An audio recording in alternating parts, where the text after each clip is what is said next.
Hey YouTube, it's Magician34. I know I haven't come to you in a long time, mainly because a lot of stuff, really busy, blah blah blah. You hear this on lots of channels all the time. Short version of the story, I've been really disenchanted with Yu-Gi-Oh lately. I'm going to try to put out some Yu-Gi-Oh content despite that, but I think the game in a lot of ways is kind of dying. I know that's sad and you may not want to accept it, but sales have been down in the last couple of sets for them. They're really struggling. I think Konami's mismanaged it. Um, anyway, I'm bringing some new content to you from different games.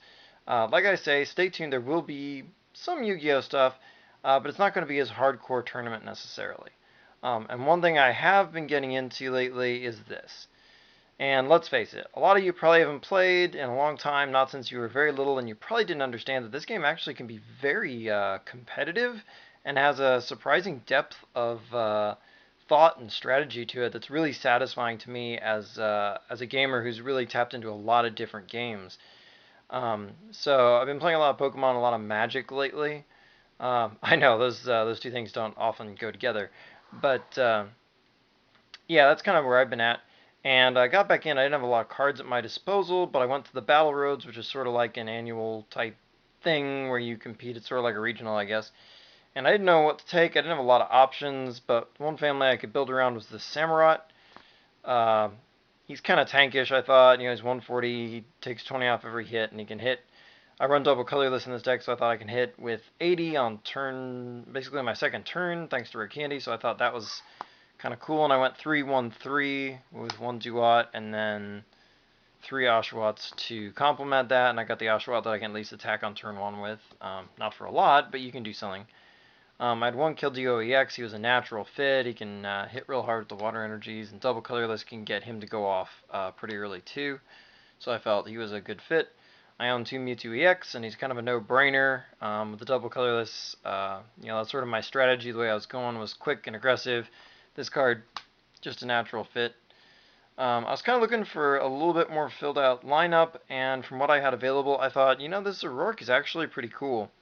Um, Basically, just because I can get him foul playing really quickly, and I could rack up some pretty significant damage. I stole a Volt Bolt in the tournament at one point, which was pretty cool. They let me snipe 100 at somebody. Thought that was pretty awesome. And I'm running two zeros to go with that, so 2-2, pretty straightforward. And I went ahead and put in one Zekrom just because he too can pump up pretty easily. He's a nice early game Pokemon. Um, it was interesting actually. The lineup really of Pokemon wasn't really my problem. I got some pretty crazy draws where I get like all supporter hands or like all Pokemon hands that were kind of weird and random. So I did okay. I came in ninth at the event, which wasn't too bad, but it was a little on the small side. So I still got prize, but I kind of felt like I could have done better with more time and better resources. But there you go. This was a fun deck, and it was basically just to get my feet wet again. My trainer lineup, I'm just running four Junipers because she's an awesome supporter. She's basically Professor Oak from the good old days. Running four N's because this guy's awesome. He's got a surprising amount of strategy for Pokemon card drawing, where if you play him at the right time, he can screw up your opponent and or help you. I just like that guy. He's quite a good card. I'm running two Skyless because it's all I had. My local, in the amount of time I had, I could only trade for one, so I bought a deck to get my other Skyla. I probably would have run more, but she's good at two as well. Skyla's really good for that searching power. I managed to crack a Gets Us out of a pack. Ran him. I wasn't real sure where I was going with that, but he turned out to be quite a good card. I think he's amazing, especially when they kind of hold back a couple extra like Pokemon catchers and stuff like that. This guy can really punish them for that and reward you all at once. And my last four slots and supporters went to double Bianca and double Sharon because I wasn't really sure which way to go and I was kind of limited on options. Sharon never let me down. He was okay. He's underwhelming next to Juniper, but he does the job.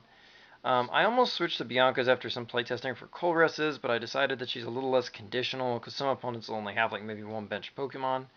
But in retrospect, I probably would have gone for Colress over her, having played it out.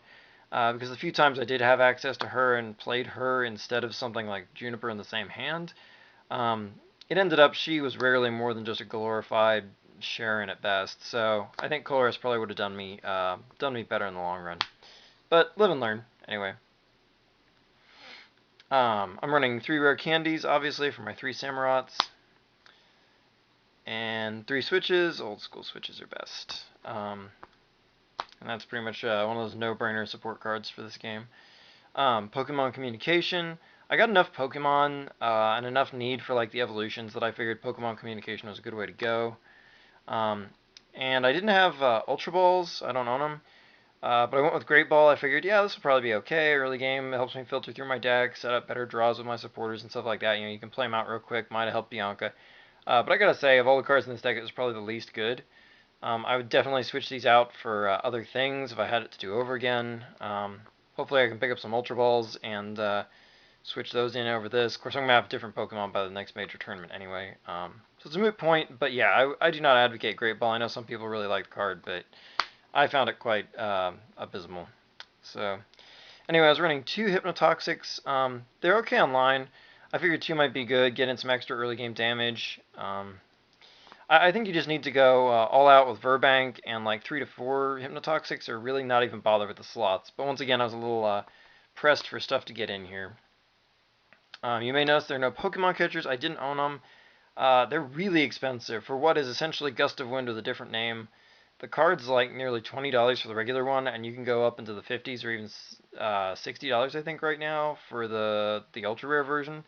So yeah, didn't feel like dropping quite that much money on it just to get my feet wet. So I suffered without, and I really did need that card. So yeah, I guess I just gotta bite the bullet there. 1 copy of Super Rod, obviously, kind of restores the deck, gets your resources back. Skyla searches for all these 1-ofs. Bicycle, great thing to Skyla for under the right circumstances. Escape Rope is essentially Switch 4, and it was kind of a lame attempt at a Pokemon catcher. Energy Search, just in case Skyla needs to go get you an energy. And a Floatstone. Similar kind of tutoring theme there.